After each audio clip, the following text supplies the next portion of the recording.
નમસ્કાર ખેડૂત મિત્રો, ખેડૂત સેવા ભાવતાલ યુટ્યુબ ચેનલમાં સ્વાગત છે। તારીખ 10/9/2024 સવારના મહત્વના હવામાન સમાચાર। ચેનલમાં ન હોય તો ચેનલને સબસ્ક્રાઇબ કરવાનું ભૂલતા નહીં।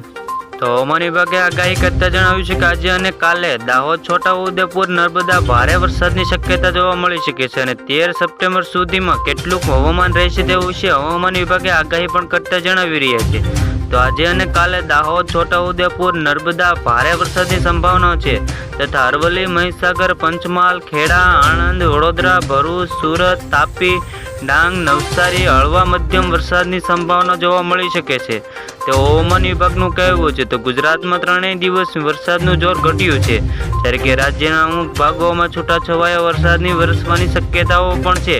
જોકે હવામાન વિભાગ દ્વારા આગાહી કરવામાં આવી છે કે જો આજે અને આવતીકાલે દાહોદ, છોટાઉદેપુર, નર્મદા, વલસાડ, પંચમહાલ, અરવલ્લી જિલ્લાઓમાં ભારે વરસાદની સંભાવના જોવા મળી શકે છે।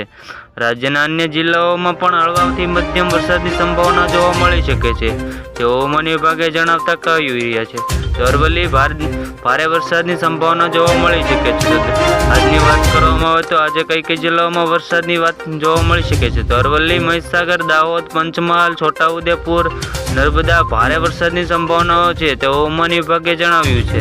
આ ઉપરાંત કચ્છ, મોરબી, સુરેન્દ્રનગર, જામનગર, દેવભૂમિ, દ્વારકા, પોરબંદર, રાજકોટ, જૂનાગઢ તથા ગીર સોમનાથ, અમરેલી જેવા વિસ્તારોમાં પણ ભારે વરસાદ જોવા મળી શકે છે તથા બનાસકાંઠા, પાટણ, ખેડા, આણંદ, વડોદરા, ભરૂચ, સુરત, તાપી તથા ડાંગ, નવસારી હળવા મધ્યમ વરસાદની સંભાવના જોવા મળી શકે છે।